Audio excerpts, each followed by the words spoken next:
Hello students, आज हम forfeited shares के क्वेश्चंस को और आगे बढ़ाते हुए आपसे बात करने जा रहे हैं।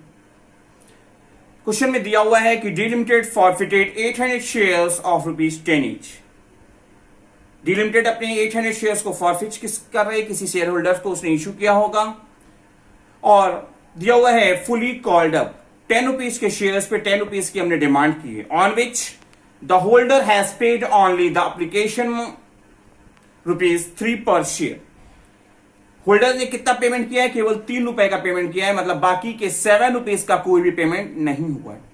आउट ऑफ दिस 500 शेयर्स वर री इशूड। इसमें से 500 शेयर्स को री इशू किया जा रहा है। फॉरफिट हो रहा है 800 शेयर्स और बाद में जब हम री इशू कर रहे हैं तो केवल और केवल 500 शेयर्स को री इशू कर रहे हैं। हालांकि मैंने पार्टली का एक क्वेश्चन आपको लास्ट वीडियो में पढ़ाया था और जो इशू किया जा रहा है एट ₹11 पर शेयर, ₹10 के शेयर्स थे और 11 पे इशू किया, मतलब इशू भी जो किया जा रहा है वो प्रीमियम पे किया जा रहा है, एक्स्ट्रा पैसा मिलेगा और दिया हुआ है फुल्ली पेड अप। ₹10 के मानते हुए ₹11 के रेट से इशू किया जाएगा। हमसे पूछा है पास द नेसेसरी जर्नल एंट्रीज। तो क्वेश्चन हम स्टार्ट करते हैं और सबसे पहले डिफाइन कर देते हैं कि हम जो जर्नल एंट्री पास कर रहे हैं वो किसकी बुक्स में कर रहे हैं, और हमने लिखा journal entries in the books of D limited. तो सबसे पहले हमको क्या करना होगा? फॉरफिट करना होगा और फॉरफिट करते समय हमारी जो होगी शेयर कैपिटल को हम डेबिट लिखेंगे, क्योंकि जब आप कैंसिलेशन करते हो तो कैंसिलेशन की सिचुएशन में नॉर्मली जो शेयर कैपिटल क्रेडिट होता था वो यहां पे डेबिट होगा, उल्टा काम होगा। और हमने लिखा शेयर कैपिटल अकाउंट दिया 800 shares at the rate of ₹10 पर शेयर था और 10 का 10 हमने डिमांड किया है, तो शेयर कैपिटल में हमको पूरे ₹10 का हिसाब देना होगा। हमने लिखा 800 share at the rate of 10 8,000 to forfeited share account, क्योंकि फॉरफिट करते समय हम शेयर होल्डर से जो पैसे रियलाइज हो चुके होते हैं वो वापस नहीं करते, तो हमको एप्लीकेशन का पैसा केवल मिला है और एप्लीकेशन का जो रेट था वो ₹3 पर शेयर, तो हमारे को मिले कितने? 800 × 3 2400, जो हम क्या किस नाम से दिखाएंगे? फॉरफिटेड शेयर के नाम से दिखाएंगे। ये मेरे लिए गेन होगा और हमने लिखा टू फॉरफिटेड शेयर अकाउंट 2400। किसी के शेयर फॉरफिट करते समय और पैसे को लैप्स करते समय एक्सप्लेनेशन देना पड़ेगा, वो डिमांड करेगा, तो हमने लिखा टू अनपेड कॉल्स, क्योंकि हमको बाकी के पैसे ₹7, ₹10 में ₹3 मिला है, बाकी के ₹7 नहीं मिले हैं, तो वो एक्सप्लेनेशन देना पड़ रहा है टू अनपेड कॉल्स जो मांगी गई और नहीं मिली। 800 × 7 5600 से, और हमारी नरेशन होगी 800 shares forfeited due to non payment of unpaid calls. इसके बाद हम क्या करेंगे? इन 800 शेयर्स में से अभी हम केवल 500 शेयर्स को रीइश्यू कर रहे हैं और इश्यू जो हमने किया है वो ₹11 पर शेयर के रेट से किया है, और ये मानते हुए कि वो ₹10 के शेयर को ₹11 के रेट से हमने इश्यू किया, तो मेरे को पैसा मिलेगा और पैसा आएगा। रूल कहता है डेबिट व्हाट कम्स इन। हमने लिखा बैंक अकाउंट दिया, बैंक अकाउंट दिया 500 shares at the rate of ₹11 आएगा 5500 to share capital account. Share capital को क्रेडिट में लिखा जाएगा क्योंकि शेयर जा रहे हैं, शेयर इशू किया जा रहा है, और शेयर कैपिटल हमेशा फेस वैल्यू से रिकॉर्ड की जाती है। हमारी फेस वैल्यू जो होगी वो ₹10 की है, तो ऐसी कंडीशन में 500 × 10 ₹5000। ₹10 का शेयर 11 की रेट से जब आप इशू करते हैं तो आपको क्या होता है? ₹1 का फायदा होता है, और उस फायदे को हम लोग सिक्योरिटी प्रीमियम के नाम से क्रेडिट में रिकॉर्ड करेंगे, क्योंकि रूल कहता है debit losses and expenses, credit gains and income. Debit loss and expenses, credit gains and income. ₹1 का जो गेन हुआ वो लिखा क्रेडिट में सिक्योरिटी प्रीमियम के नाम से 500 × 1 ₹500, और हमारी नरेशन हो जाएगी 500 forfeit shares reissued eight the rate of ₹11 पर शेयर। इसके बाद हमको क्या है? कैपिटल रिजर्व में एंट्री पास करनी होगी, और कैपिटल रिजर्व की एंट्री पास करते समय हमको लिखना है फॉरफिटेड शेयर अकाउंट दिया टू कैपिटल रिजर्व अकाउंट। बहुत बार आपसे बोल चुके हैं कि हमेशा एक ही एंट्री होगी, इसमें सिचुएशन के हिसाब से अलग अलग एंट्री नहीं होती, फिगर का कैलकुलेशन अलग अलग तरीके से किया जा सकता है। फिगर क्या आएगी, कैसे फिलिंग की जाएगी, इसके लिए आप वर्किंग पहले देखेंगे, फिगर बाद में फिल करेंगे। दिया हुआ है total forfeited amount for 800 shares, दिया था हमारे को 2400। फॉरफिट की एंट्री में आप देख सकते हैं। हमने 500 शेयर्स को रीइश्यू किया है तो हमको प्रोपोर्शनेट करना होगा। 500 शेयर्स पे क्या वैल्यू आएगी, तो लिखा देन फॉर 500 शेयर्स। कैसे करेंगे, 2400 रुपीज 800 शेयर्स पे था तो 500 पे क्या आएगा 1500। इसमें से हमको क्या करना होगा, लॉस ऑन रीइश्यू सब्सट्रैक्ट करना होगा, जो इस क्वेश्चन में नहीं आया है। यहां में तो क्वेश्चन में प्रीमियम पे इशू किया है, तो ऐसी कंडीशन में कोई लॉस ऑन रीइश्यू नहीं होगा, जो लिखा गया निल। 1500 प्रोपोर्शनेट हुआ था, कोई लॉस नहीं है, तो पूरे 1500 रुपीज हम कैपिटल रिजर्व में ट्रांसफर कर देंगे और हमारी यहां फिलिंग की जाएगी एंट्री में, कैपिटल रिजर्व वाली एंट्री में 1500 और हमारी नरेशन होगी balance of forfeited amount transfer to capital reserve account. एक क्वेश्चन आगे पढ़ते हैं हम। दिया हुआ है L limited forfeited 200 shares of ₹10 each. अभी तक जितने भी क्वेश्चन हमने किए और जितने भी क्वेश्चन आपको फॉरफिट के बताए, उसमें जितने का शेयर था पूरे हमने कॉल्ड किए थे। यहां पे क्वेश्चन में हमने पूरे पैसे मांगे ही नहीं है। 10 रुपीज के शेयर्स ₹8 कॉल्ड अप, हमने 8 रुपीज ही केवल डिमांड किए, बाकी के 2 रुपए की डिमांड नहीं किए हैं। On which he paid application and allotment money ₹3, जिसमें से केवल एप्लीकेशन और अलॉटमेंट मनी के 3 रुपए रियलाइज हुए हैं। आउट ऑफ दिस मतलब बाकी के पैसे हमको रियलाइज नहीं हुए हैं। 8 रुपए में 3 रुपए केवल मिला है, बाकी के 5 रुपए नहीं मिले। Out of this 100 shares were reissued, इसमें से 100 शेयर्स को कंपनी रीइश्यू कर रही है as fully paid up, fully paid up मानते हुए at the rate of 8 rupees पर शेयर के रेट से कंपनी इश्यू कर रही है और एंट्री पास करनी है। हम लिखेंगे सबसे पहले journal entries in the books of L limited, क्योंकि एल लिमिटेड की बुक्स में क्वेश्चन किया जा रहा है और क्वेश्चन करते समय सबसे पहले जब फॉरफिच किया जाता है तो शेयर कैपिटल को डेबिट किया जाता है और उस अमाउंट से किया जाता है जो शेयर होल्डर से फॉरफिच करने से पहले डिमांड की जा चुकी है। तो शेयर होल्डर से हमने 8 रुपीज पर शेयर की डिमांड की है, तो हम लिखेंगे share capital account dear 200 shares at the rate of ₹8 per share 1600। क्योंकि किसी के शेयर्स जब कैंसिल किए जाते हैं तो उस सिचुएशन में जो पैसा हमको मिल चुका होता है शेयर होल्डर से, वो पैसा हमको रिफंड करने की जरूरत नहीं होती। शेयर तो कैंसिल हो जाता है, पैसा फ्रीज हो जाता है, वो हमारे लिए गेन की तरह है। और रूल कहता है debit losses and expenses, credit gains and income, तो लिखा to forfeited share account. Forfeited share में अमाउंट क्या आएगी, क्योंकि एप्लीकेशन एंड अलॉटमेंट के 3 रुपीज मिल चुके हैं 200 शेयर्स पे, तो कितना मिलेगा 600, तो फॉरफिटेड शेयर के सामने लिखा जाएगा 600।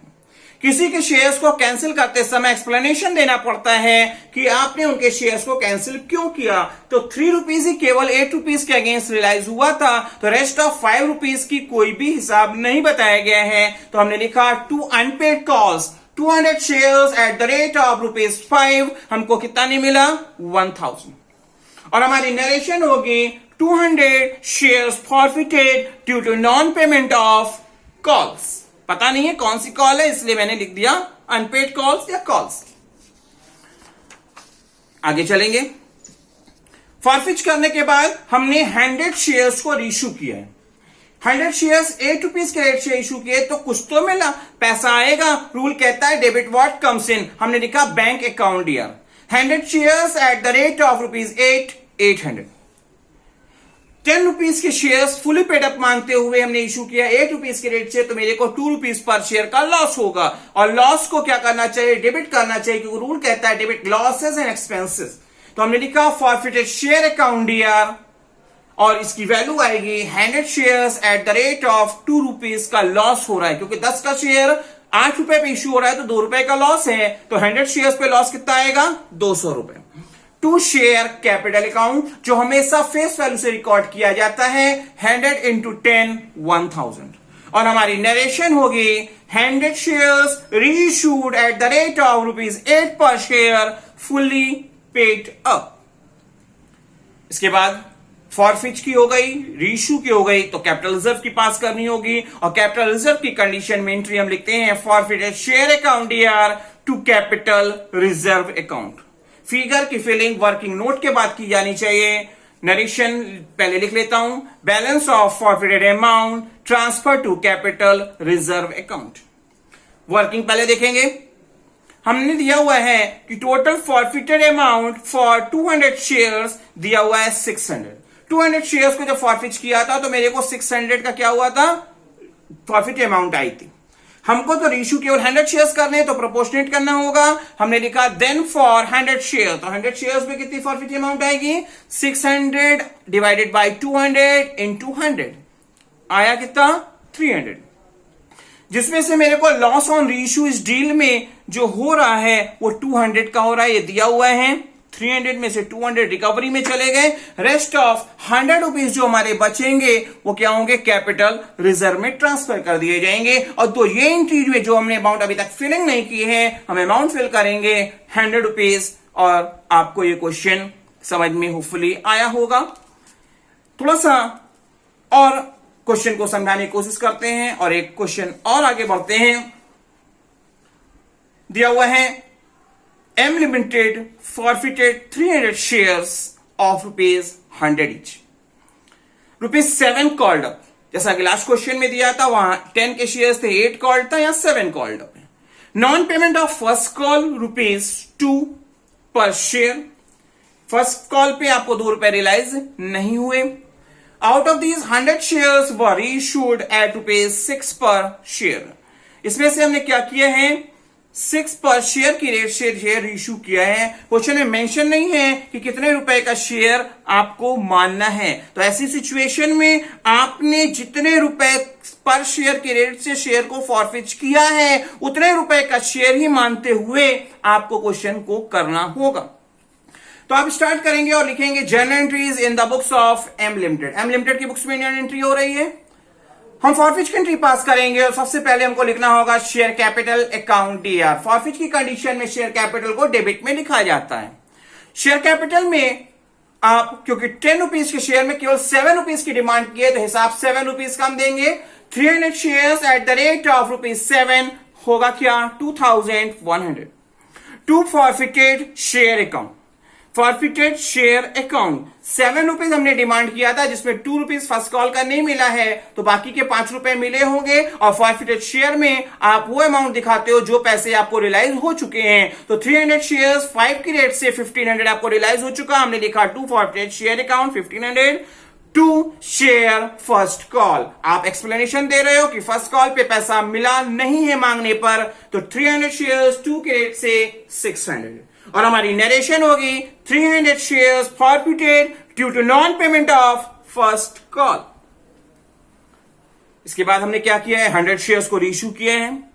100 शेयर्स को हमने जो रीइश्यू किया है ये तो बोला है कि 6 रुपीज पर शेयर, मगर ये बताया नहीं कि कितने रुपए का शेयर मानते हुए करना है। तो ऐसी कंडीशन में जितने रुपए के शेयर्स को हमने मानते हुए फॉरफिट किया था उतने ही रुपए के शेयर मानते हुए हम रीइश्यू करेंगे, ये याद रखिएगा। हमने क्या किया, 6 रुपीज की रेट से इशू किया, 6 रुपीज हमको रियलाइज होगा, पैसा आएगा और रूल कहता है डेबिट व्हाट कम्स इन, लिखा गया बैंक अकाउंट डीआर। 7 का शेयर 6 पे इशू किया तो 1 रुपीज का लॉस होगा और लॉस को डेबिट करना चाहिए। हमने लिखा फॉरफिटेड शेयर अकाउंट डीआर। 7 के शेयर 6 पे इशू कर रहे हैं तो 1 रुपीज का लॉस हो रहा है। 100 शेयर्स पे 1 रुपीज की रेट से 100 रुपीज का लॉस हुआ। To share capital account, 100 shares 7 की रेट से 700। और हमारी नरेशन होगी 100 forfeited shares reissued eight the rate of ₹6 पर शेयर। फॉरफिट रीइश्यू के बाद सबसे लास्ट में हम जो करते हैं वो करते हैं कैपिटल रिजर्व की एंट्री। और एंट्री हमारी होती है forfeited share account DR to capital reserve account. Narration भी हम लिख ले रहे हैं बट फिगर बाद में फिल करेंगे। और नरेशन होगी balance of forfeited amount transfer to capital reserve account. Amount क्या आएगी उसकी फिलिंग के लिए वर्किंग देखेंगे। Total forfeited amount on 300 shares जो दिया हुआ है वो दिया है आपको 1500। हमको 300 शेयर इशू नहीं करना है, हमको इशू कितने करने हैं, 100 करने हैं। तो 100 का प्रोपोर्शनेट करना होगा। देन फॉर 100 शेयर 1500 था, 300 शेयर के बदले में तो 100 शेयर पे कितना आया, 500। Less loss on reissue, reissue में हमारे को लॉस क्या हुआ है, 100 रुपीज का। 500 में से 100 रुपीज चले जाएंगे तो रेस्ट ऑफ कितना बचेगा 400, जिसे हम लोग कैपिटल रिजर्व में ट्रांसफर कर देंगे। तो ये जो एंट्री हमने की है, यहाँ अमाउंट फिलिंग नहीं की थी, अब हम फिल कर देंगे और लिखेंगे 400, और हमारी entry forfeit share to capital reserve जो की जाएगी वो ₹400 से की जाएगी। होपफुली आपको फॉरफिटेड शेयर के स्पेसिफाइड क्वेश्चंस अच्छे से समझ में आए होंगे।